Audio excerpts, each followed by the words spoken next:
الحمد لله نحمده ونستعينه ونستغفره ونؤمن به ونتوكل عليه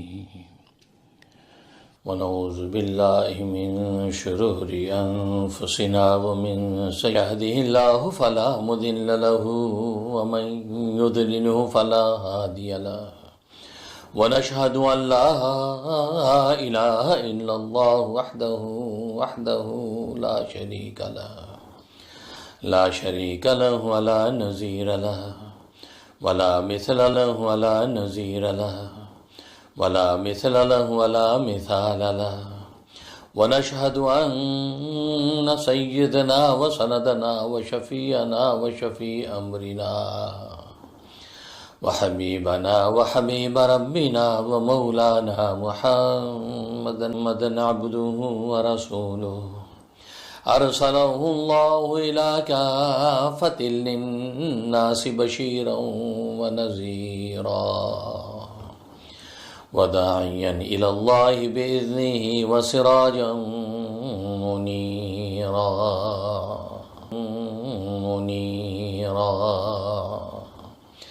أما بعد فأعوذ بالله من الشيطان الرجيم بسم الله الرحمن الرحيم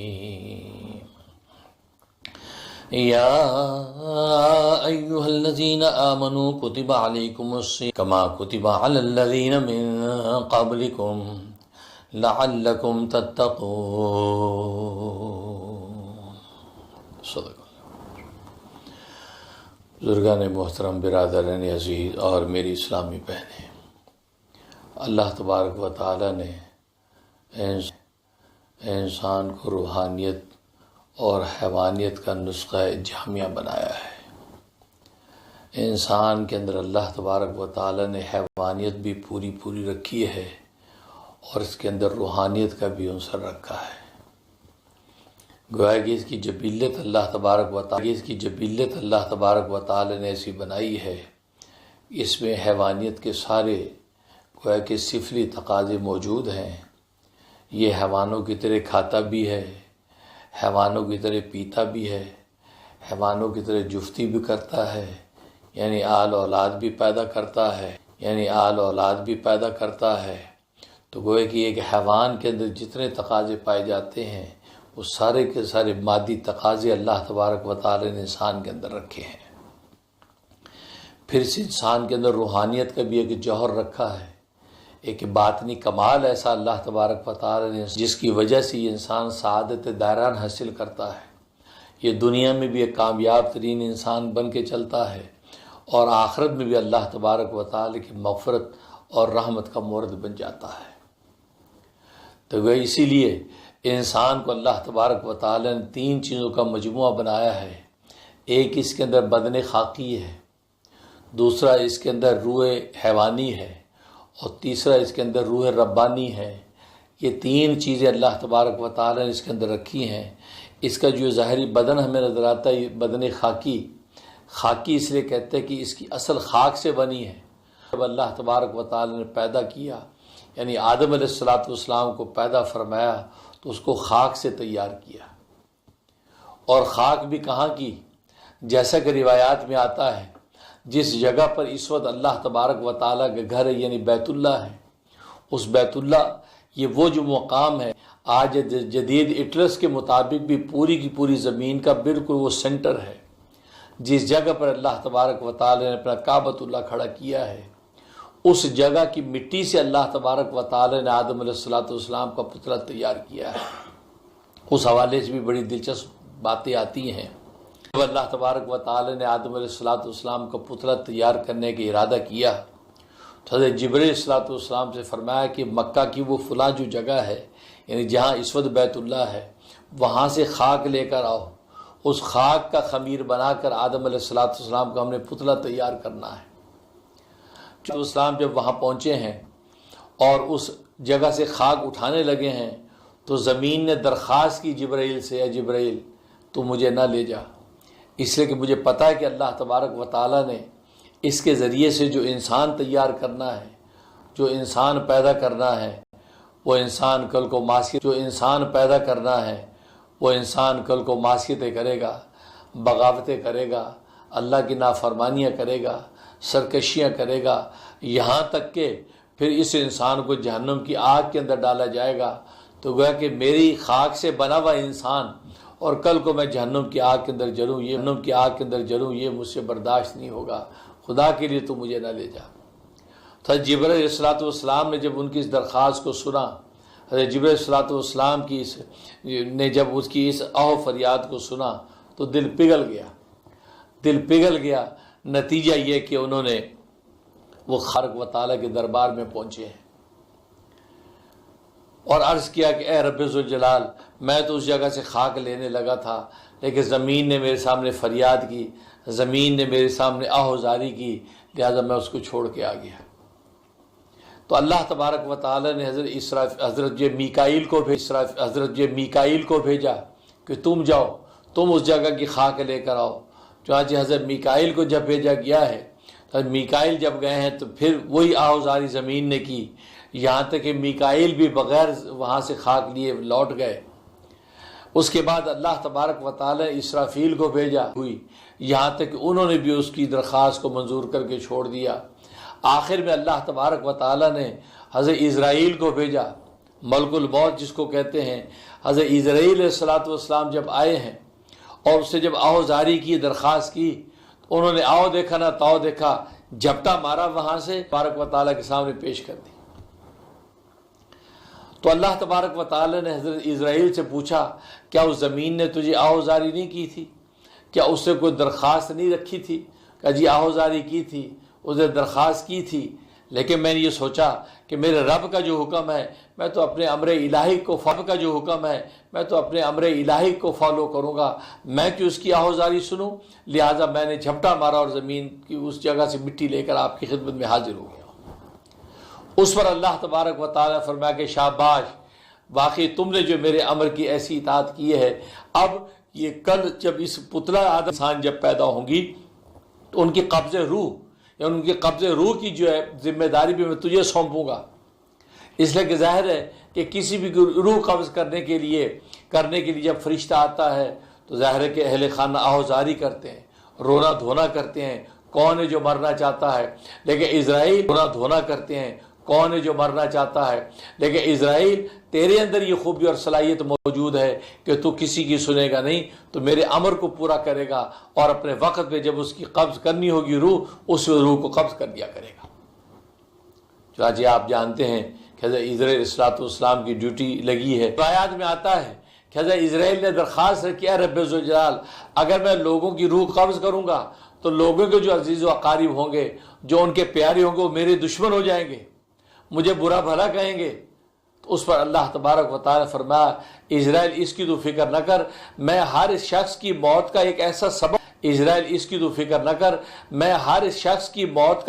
سبب ظاہر کروں گا کہ لوگ اس سبب پر گفتگو کرتے ہوں گے اور تیری طرف کسی کا دماغ بھی نہیں جائے گا۔ اور وہی ہوا کہ آج جب کوئی مرتا ہے ہم اس کے سبب پر گفتگو کرتے رہتے، اوہ ہارٹ اٹیک ہو گیا، اوہ اس نے فلاں چیز کھا لی، اوہ فلاں چیز لڑا، ارے وہ پانی پیا اور سانس کی نالی میں چلا گیا، ارے سانس کی نالی فلاں چیز پھنس گئی تھی اس لیے مر گیا۔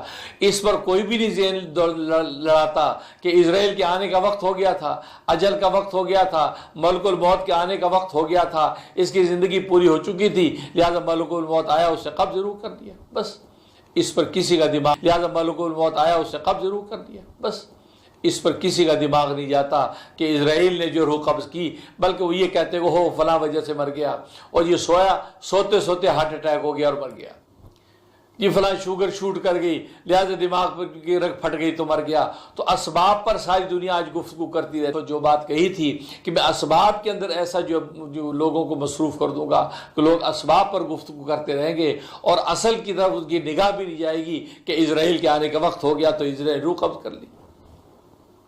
تو تو اس مقام سے مٹی اٹھائی گئی اور اس مٹی کا جو پتلا تیار کیا گیا آدم، آپ جانتے ہیں وہ جو مقام جس کو کعبۃ اللہ کہتے ہیں، اس کعبۃ اللہ کے ساتھ ہر انسان کے قلبی تعلق ہے، طبی تعلق ہو، روحانی تعلق ہو یا انسان کو یہ جذباتی تعلق ہو یا انسان کا عقلی تعلق ہو، دنیا کے کوئی بھی انسان بھلے وہ مومن اور مسلمان نہ بھی ہو، اس کے اندر تو یہ بات مومن اور مسلمان نہ بھی ہو، اس کے اندر تو یہ بات امڑتی رہتی ہے کہ یار کعبۃ اللہ کو دیکھیں، یار بیت اللہ کے اندر جائیں، یار وہاں کی فضا کو دیکھیں۔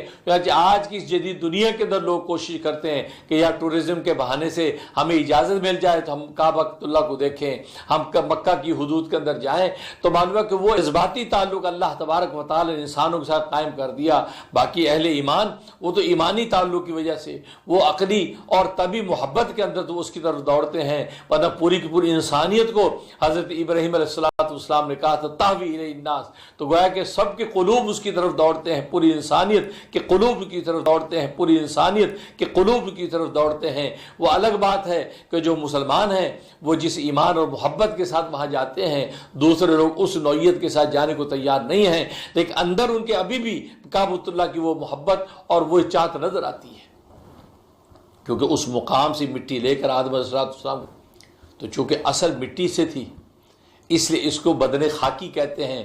اور اس کے بعد انسانوں کی جو ساری تخلیق ہے اگرچہ اس اصل مٹی کے ساتھ نہیں ہے، اب وہ پانی کے ساتھ ہے، جس کو منی کہتے ہیں، نطفہ کہتے ہیں۔ اب نطفے کے ذریعے سے آگے لوگوں کی تخلیق ہوتی ہے، لیکن جو اصل کے اعتبار سے مٹی سے ہوئی تھی، خاک سے چونکہ انسان پیدا ہوا تھا، اس لیے اس بدن کو بدن خاکی کہا جاتا ہے۔ تو انسان کے وجود میں ایک بدن خاکی اور دوسری اس کے اندر روح حیوانی ہے۔ جب اس بدن خاکی کے اندر روح حیوانی آتی ہے تو یہ زندہ ہو جاتا ہے، یہ زندہ ہے، اور جب یہ روح حیوانی نکل جائے تو یہ لاش کی طرح مردہ پڑا رہتا ہے۔ جب تک روح حیوانی اس کے اندر نہیں ہے تب بھی وہ لاش ہے، ایک مردہ لاش ہے، اور روح حیوانی جب اس کے اندر ڈال دی گئی تو زندہ ہو گیا، اور اب روح حیوانی اگر جب نکل جاتی ہے تو پھر دوبارہ لاش بن جاتی ہے۔ اس روح حیوانی کی وجہ سے جب وہ زندہ ہوتا ہے تو لوگ اس کو انسان بولتے ہیں، لوگ اس کا نام لیتے ہیں۔ اگر کوئی زندہ انسان لیٹا ہوا ہو تو لوگ یہ کہتے ہیں کہ ایک انسان پڑا ہے، اگر کوئی آدمی لیٹا ہے اس کے نام سے بولتے ہیں یہ سعید صاحب پڑے ہیں، یہ مخصوص صاحب لیٹے ہوئے ہیں، کوئی کہ نام لیتے ہیں۔ لیکن یہ روح حیوانی اس بدن خاکی سے نکل جائے تو وہ اب ایک لاش ہے۔ اب کوئی یہ نہیں کہتا کہ ایک انسان پڑا ہے، وہ کہہ کہ لاش پڑی ہے، انسانی لاش پڑی ہے، اور کوئی نہیں کہتا یہ سعید صاحب لیٹے ہوئے ہیں، وہ یہ کہتے ہیں کہ یہ وہ میت پڑی ہے، سعید صاحب کی میت پڑی ہے، پہچان ملتی ہے۔ روح حیوانی جب سلب ہو جاتی ہے تب اس کی کوئی نام اور پہچان نہیں ہے۔ اور روح حیوانی ہی وہ روح ہے کہ جس کے یہ سارے حیوانی تقاضے ہیں، کھانا ہے، پینا ہے، جفتی کرنا ہے، نفسانی خواہشات ہیں، یہ ساری کی ساری جو مادی اور صرف یہ خواہشات نظر آتی ہے روح حیوانی کی وجہ سے۔ بدن خاکی کے ساتھ براہ راست تعلق ہے۔ اب آنکھوں سے ہم دیکھتے ہیں اس روح حیوانی کی وجہ سے، اس لیے کہ روح حیوانی انسان کی غذا اور دواؤں کے نتیجے میں انسان کے وجود میں ایک سٹیم پیدا ہوتی ہے، ایک بھاپ پیدا ہوتی ہے، اس کو روح حیوانی کہتے ہیں۔ اس سٹیم کی وجہ سے ہماری دکھتی ہیں، ہمارے کان سنتے ہیں، ہماری زبان بولتی ہے، ہمارے ہاتھ پیر پکڑتے ہیں، ہمارا دل دماغ سوچتا ہے۔ گویا کہ جتنے بھی ظاہر و باطن کی زندگی ہمیں نظر آتی ہے اس روح حیوانی کی وجہ سے۔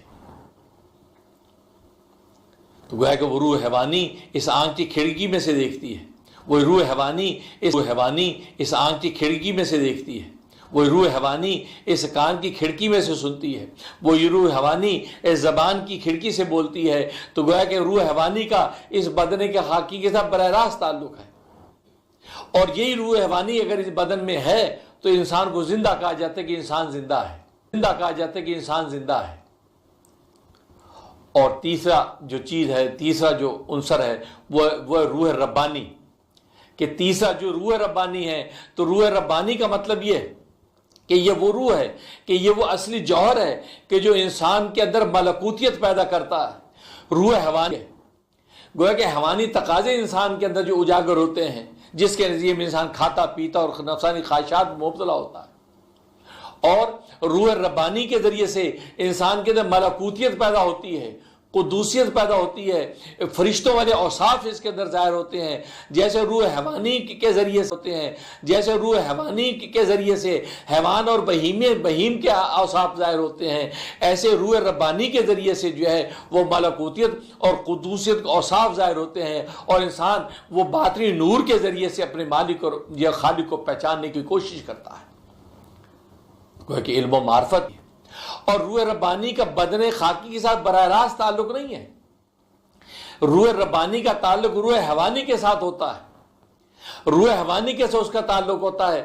اگر یہ روح ربانی روح حیوانی پر غالب آ جائے تو اس انسان کے وجود کے اندر قدوسیت و ملکوتیت ظاہر ہوتی ہے، قدوسیت و ملکوتیت ظاہر ہوتی ہے، فرشتوں والے اوصاف ظاہر ہوتے ہیں۔ اور اگر یہ روح ربانی روح حیوانی کے اوپر غالب نہ آئے بلکہ مغلوب ہو جائے اور روح حیوانی اس کے اوپر غالب آ جائے تو نتیجہ کیا ہوتا ہے؟ انسان کے اندر شیطنت ظاہر ہوتی ہے، بہیمیت کے تقاضے اس پر ظاہر ہوتے ہیں، اور وہ اللہ تبارک و تعالی، اس لیے اللہ تبارک و تعالی نے جتنی عبادات نازل کیے ہیں اور جتنے آسمانی دینوں نے عبادات نازل کیے ہیں، اس کا مقصد کیا ہے؟ روح ربانی کو روح حیوانی پر غالب کرنا ہے۔ ہم نماز پڑھتے ہیں، روزہ رکھتے ہیں، زکوٰۃ دیتے ہیں، حج کرتے ہیں، ذکر و اذکار کرتے ہیں، ان سب کا مقصد ایک ہی ہے، حیوانی پر غالب کرنا ہے۔ جب روح حیوانی پر یہ غالب ہوتی ہے تو حیوانیت اور بہیمت کے تقاضے ٹوٹتے ہیں، اور تقاضے جب ٹوٹتے ہیں تو ان کے اندر قدوسیت اور ملکوتیت یعنی فرشتوں والی شان پیدا ہونے لگتی ہے۔ جب فرشتوں والی شان پیدا ہوتی ہے تو پھر اس شان کے اندر آ کر یہ اس نور باطنی کے اندر کا پتہ ڈھونڈنے لگتا ہے، اپنے رازق کا شکر کرنے لگتا ہے، تو گویا کہ علم و معرفت کی شان اس کو نصیب ہوتی ہے اور دنیا میں رہ کے وہ جنت کا مزہ لوٹنے لگتا ہے۔ بس یہ ہے عبادات کا مقصد کہ روح ربانی کو روح حیوانی پر غالب کرنا ہے۔ کیوں؟ اس لیے کہ میں نے جیسے عرض کیا کہ روح ربانی کا براہ راست کرنا ہے۔ کیوں؟ اس لیے کہ میں نے جیسے عرض کیا کہ روح ربانی کا براہ راست تعلق روح حیوانی کے ساتھ ہے، بدن خاکی کے ساتھ نہیں ہے۔ بدن خاکی کے ساتھ تعلق روح حیوانی کا براہ راست ہے۔ چنانچہ نتیجہ یہ کہ انسان جب ان عبادات کے در منہمک ہوتا ہے، مثلا روزہ ہے، روزے کی قرآن کریم کی آیت تلاوت کی، یا ایھا الذین آمنوا، اے ایمان والو، گویا کہ ایمان والوں کو خطاب ہے، محبت سے اللہ نے پکارا، اے ایمان والو، کتب علیکم الصیام، تم پہ روزے فرض کر دیے گئے ہیں، کما کتب علی الذین من قبلکم، جیسے کہ تم سے پہلی قوموں پر فرض کر دیے گئے تھے، جیسے کہ تم سے پہلی قوموں پر فرض کر دیے گئے تھے۔ اب کیوں فرض کیے گئے؟ لعلکم تتقون، تاکہ تم تقوی والے بن جاؤ، تمہارے اندر تقوی پیدا ہو جائے، تمہارے خشیت اور خوف الہی پیدا ہو جائے، یہ مقصود ہے۔ تو گویا کہ دیکھو باقی عبادتوں کی طرح روزے سے بھی مطلوب یہی ہے کہ تمہارے اندر خشیت و باقی عبادتوں کی طرح روزے سے بھی مطلوب یہی ہے کہ تمہارے اندر خشیت و خوف پیدا ہو۔ اور خشیت و خوف کب پیدا ہوگا؟ جب روح ربانی روح حیوانی کے اوپر غالب آئے گی، نتیجہ یہ ہوگا تقوی اور خشیت پیدا ہوگی۔ اور روح ربانی روح حیوانی پر غالب آنے کا مطلب کیا ہے؟ مطلب یہ ہے کہ روح جن چیزوں سے اس کو طاقت ملتی ہے، اس کی بہیمیت انسان کی قوی ہوتی ہے، وہ سارے کے سارے اسباب روک دیے جائیں۔ دیکھو کھانے سے بہیمیت ابھرتی ہے، پینے سے بہیمیت ابھرتی ہے، اور جو ہے وہ عورتوں کے ساتھ اختلاط یعنی جماع سے بہیمیت ابھرتی ہے۔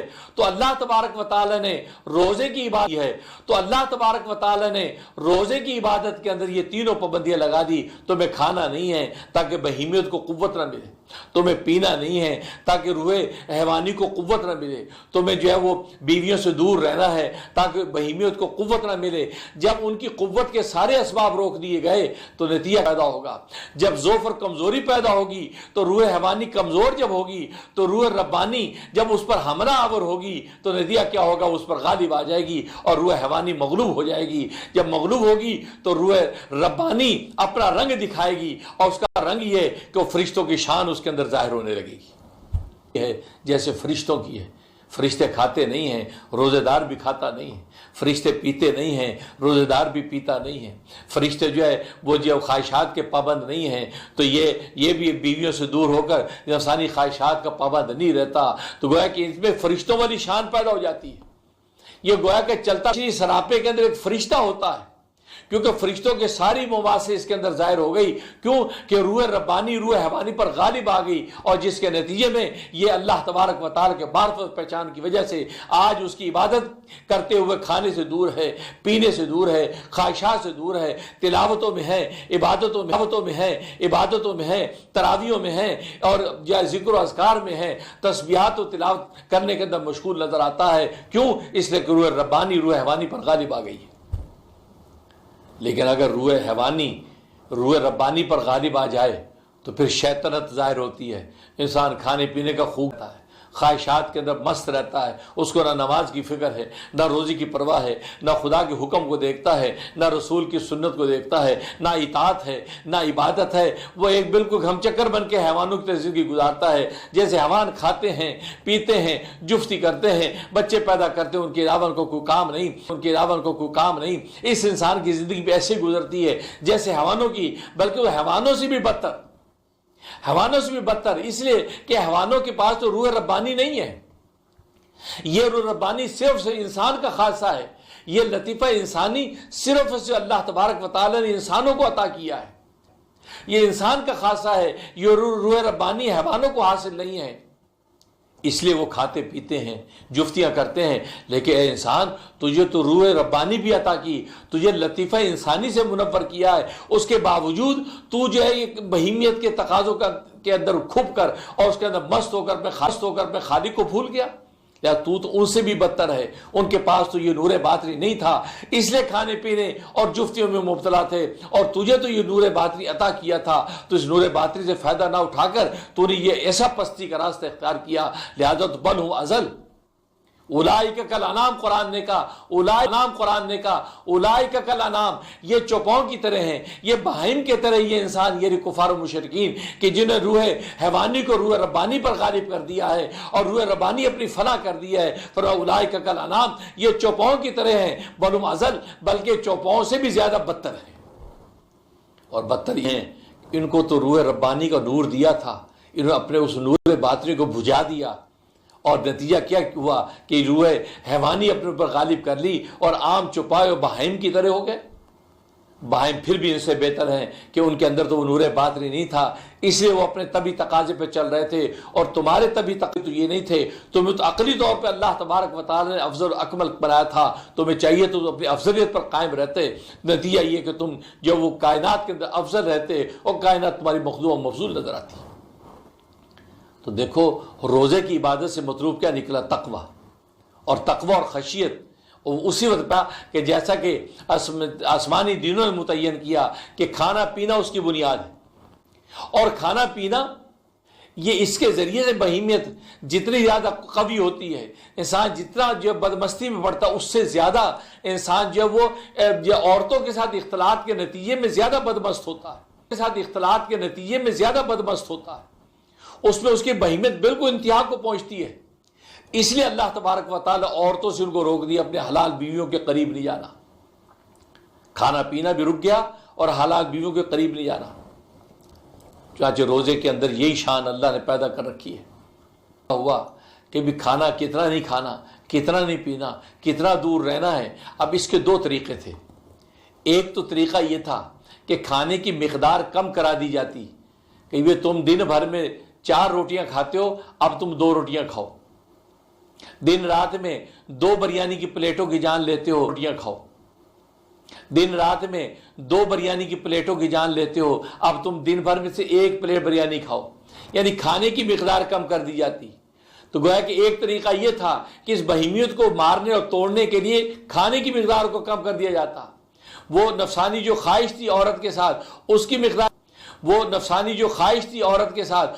مقدار کم کی کر دی جاتی. کیا اب روزانہ یہ ہفتہ واری اتنی دفعہ تم قریب جاتے ہو، اب تم اس کی مقدار اتنی کر دو، اب تم 1 دفعہ جاؤ یا 2 دفعہ جاؤ. ایک طریقہ یہ تھا. اور دوسرا یہ طریقہ تھا کہ اس کے فاصلے کو بڑھا دیا جاتا.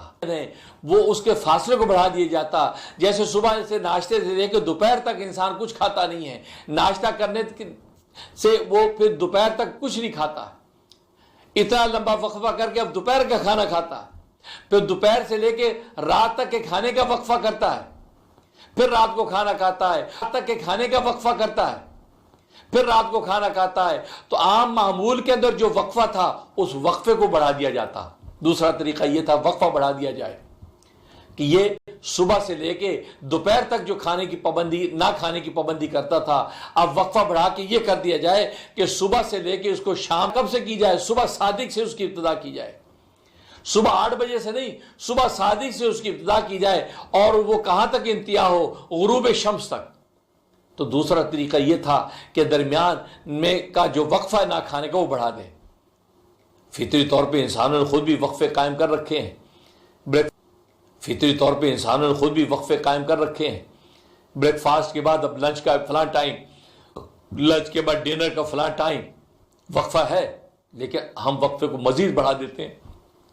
یہ جو دوسرا طریقہ تھا یہ فطری طریقہ تھا, یہ آسمانی دینوں نے اس کو اختیار کیا شرائع, کیونکہ ہر ایک کے کھانے کا اپنا اپنا ایک معیار ہے, اپنی اپنی ایک ہڑک ہے. ایک آدمی 4 روٹیاں کھاتا ہے اب جا کے اس کا پیٹ بھرتا ہے, اور ایک آدمی 1 چپاتی کھاتا ہے اس کا پیٹ بھر جاتا ہے.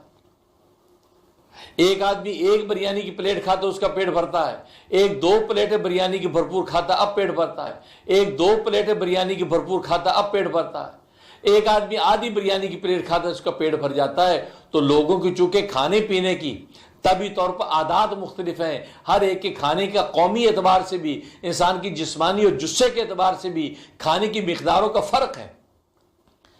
تو گویا کہ لہٰذا اس فرق کی وجہ سے کوئی ایک لگا بندہ ضابطہ متعین کرنا مشکل ہے. کہہ دیا جائے آدھی چپاتی کھائیں, اب ان لوگوں کے لیے جو کم کھانے والے ہیں ان کے لیے آدھی چپاتی گزارا ہو جائے گا, لیکن جو آدمی ویسی 6 روٹیاں کھانے کا عادی ہے اس کے لیے آدھی چپاتی تو 1 لقمہ ہے, کھانے کا عادی ہے اس کے لیے آدھی چپاتی تو 1 لقمہ ہے. کیا ہوگا؟ لہذا معیار صحیح متعین نہیں ہوگا. اس لیے فرمایا کہ وہ پہلا طریقہ جو ہے وہ فطرت کے خلاف تھا. ہاں دوسرا جو طریقہ جو وقفہ بڑھانے کا, اور اس وقفہ بڑھانے کا نظم خود انسانوں میں آلریڈی چلتا بھی ہے, تو لہذا اسی کا وقت بڑھا دینا بھی تسلیم کر لیتی ہے. چاہے صبح صادق سے لے کے غروب تک کی پابندی لگا دی کہ تم نے کھانا نہیں ہے, پینا نہیں ہے, اور اپنی بیویوں کے قریب نہیں آنا ہے. نتیجہ کیا ہوا؟ اس معتدل وقفے کی وجہ سے انسان کی بہیمیں ٹوٹتی ہے, روح رحمانی جو ہے اس کو کھانا ملتا نہیں, جو ہے اس کو کھانا ملتا نہیں, روح حیوانی کو جو ہے پینا ملتا نہیں, روح حیوانی کو جو ہے خواہشات کے تقاضے ملتے نہیں ہیں, تو روح حیوانی کی کمر ٹوٹتی ہے. جب اس کی کمر ٹوٹتی ہے تو روح ربانی اس پر غالب آنے لگتی ہے. روح ربانی جب غالب آنے لگتی ہے تو اس کے اندر باطنی نور ظاہر ہوتا ہے. ذکر و اذکار کا نور الگ ہی انسان محسوس کرتا ہے, تلاوت کو نور الگ ہی محسوس کرتا ہے, نماز کا نور الگ ہی محسوس کرتا ہے. کیوں؟ اس لیے کہ روح ربانی غالب ہے اس وقت, اور روح حیوانی مغلوب ہے, جس کی وجہ سے گناہوں کے تقاضے پیدا ہوتے تھے, جس کی وجہ سے وہ اللہ سے منہ موڑتا تھا, وہ ساری کی ساری جب ٹوٹ رہی ہیں روح ربانی کا نور اب اس کے اوپر منور ہو رہا ہے. اور روح ربانی کا جب نور منور ہوا تو نماز جب پڑھتا ہے تو اس کو ایسا لگتا ہے کہ گویا کہ ایک فرشتہ نماز پڑھ رہا ہے. تبھی تو اللہ تبارک و تعالیٰ نے حدیث قدسی میں فرمایا, صحیح بخاری کی حدیث ہے, فرمایا الصوم لی, روزہ خاص میرے, صحیح بخاری کی حدیث ہے, فرمایا الصوم لی, روزہ خاص میرے لیے ہے, روزہ خاص میرے لیے ہے. کیا مطلب؟ مطلب کہ روزہ ایک ایسی عبادت ہے یہ کوئی کسی دوسرے کے لیے رکھ ہی نہیں سکتا. اگر کوئی روزہ رکھے گا تو خاص میرے لیے رکھے گا, وہ کسی غیر کے لیے روزہ رکھ ہی نہیں سکتا. یعنی ایسا چھپا کسی کو دکھانے کے لیے روزہ رکھ ہی نہیں سکتا. لہذا روزہ خاص میرے لیے. الصوم لی وانا اجزی بھی, روزہ میرے لیے اور اس کا بدلہ براہ راست میں خود دوں گا. حالانکہ نماز بھی اللہ کے لیے, زکوٰۃ بھی اللہ کے لیے, حج بھی اللہ کے لیے. اللہ نے اس کے بارے میں نہیں کہا کہ نماز بھی ہے لہذا اس کا بدلہ میں خود دوں گا, نہیں, روزے کے بارے میں خاص فرمایا. اور ایک روایت میں فرمایا وانا اجزا بھی, کہ روزہ خاص میرے لیے ہے اور اس کا بدلہ کیا ہے؟ فرمایا میں اپنا آپ دے دوں گا, میں مل جاؤں گا. جس کو بادشاہوں کا بادشاہ مل گیا اس کو ساری بادشاہی مل گئی. اس لیے, اور یہ اس لیے فرمایا کہ روزہ خاص میرے لیے ہے کیونکہ روزہ یہ دل کے ارادے اور نیت کا نام ہے. قصد القلب, دل میں آپ نے نیت کر لی کہ میں نے اللہ کے لیے آج بھوکا رہنا ہے, اللہ کے لیے پیاسا رہنا ہے, اللہ کے لیے خواہشات سے مجھے دور رہنا ہے. دل کے اندر آپ نے نیت کر لی. جب دل میں آپ نے نیت کر لی ہے بس آپ روزے دار ہیں. آپ روزے دار ہیں، روزے کا ظاہری کوئی جسم نہیں ہے، روزے کا ظاہری کوئی وجود نہیں ہے کہ جس کو دیکھ کے آپ کہیں کہ روزے دار ہے۔ نماز کا ظاہری وجود موجود ہے کہ جب انسان نماز پڑھتا ہے، انسان قیام میں ہے، رکوع میں ہے، سجدے میں ہے، تشہد میں ہے، سلام پھیر رہا ہے، ہاتھ اٹھا کے دعا کر رہا ہے، تو دیکھنے والے دیکھ کے کہتا ہے یار یہ نماز پڑھ رہا ہے، کیونکہ اس کی ایک وجودی حیثیت ہے، وہ ایگزسٹ کرتی ہے، تو گویا کہ اس کا وجود ہے، اس کو دیکھ کے انسان اس کو کہتا ہے یہ نماز پڑھ رہا ہے۔ زکوٰۃ دیتا ہے، اس کا ایک وجود ہے، حج کرتا اس کی وجودی عبادتیں ہیں، لیکن روزہ ایک ایسی عبادت ہے، یہ عدمی عبادت ہے، گویا کہ نتھنگ کا نام روزہ، نہ ہونے کا نام روزہ ہے، اور نہ ہونا کوئی چیز معدوم اور نظر ہی نہیں آ رہی، اس میں ریاکاری کیسے کرے گا؟ نماز میں ریاکاری کر سکتا ہے، زکوٰۃ میں ریاکاری کر سکتا ہے، حج میں ریاکاری کر سکتا ہے، لیکن روزے میں کوئی ریاکاری نہیں، روزے میں ریاکاری نہیں کر سکتا، اس لیے نہیں کر سکتا ریاکاری نہیں، روزے میں ریاکاری نہیں کر سکتا، اس لیے نہیں کر سکتا کہ روزہ وجودی عبادت نہیں ہے، وہ عدمی عبادت ہے، نہ نظر آنے والی عبادت ہے۔ اب روزہ آپ اپنا کسی کو کیسے دکھا سکتے ہیں؟ جب نہیں دکھا سکتے تو اس لیے اللہ فرماتے ہیں الصوم لی، روزہ اگر کوئی رکھے گا میرے لیے رکھے گا، کسی دوسرے کے لیے رکھے گا، کسی دوسرے کے لیے روزہ رکھ ہی نہیں سکتا۔ یعنی اس کے اتنی مخفی عبادت ہے، اس میں ریا کی گنجائش ہی نہیں ہے، ایسی عبادت۔ اور روزے سے میں نے جیسے عرض کیا، اس سے انسان کی بہیمیت ٹوٹتی ہے، انسان کے حیوانی تقاضے ٹوٹتے ہیں، کیونکہ کھانے پینے سے اور جب نفسانی خواہشات پوری کر بڑھتے ہیں وہ سب کے سب ٹوٹتے ہیں، اور روح ربانی غالب آتی ہے، اور جب روح ربانی غالب آتی ہے تو یہ پھر انسان اپنے رب کو پہچاننے لگتا ہے، یہ مرزوق اپنے راضی کا پتہ ڈھونڈنے لگتا ہے، یہ مملوک اپنے مالک کو پہچانتا ہے، یہ مخلوق اپنے خالق کا پتہ ڈھونڈتی ہے، تو گویا کہ یہ اس علم و معرفت کے راستے پہ چلنے لگتا ہے۔ اگر سجدے میں گرتا ہے اس کو وہ سمجھتا ہے کہ میرا سر اللہ کے قدموں میں ہے۔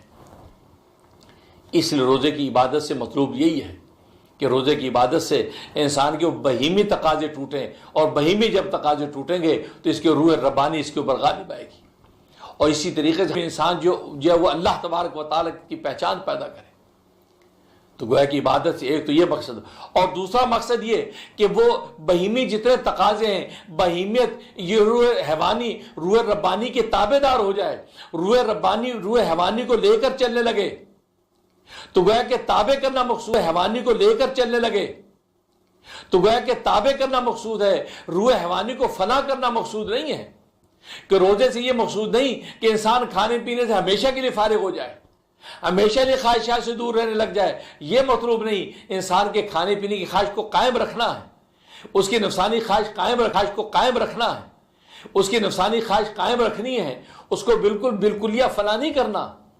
تبھی تو آپ دیکھتے ہیں صبح صادق سے غروب تک پابندی لگائی ہے، غروب کے بعد کھانے کی اجازت ہے، پینے کی اجازت ہے، خواہشات پوری کرنے کی اجازت ہے۔ کیوں؟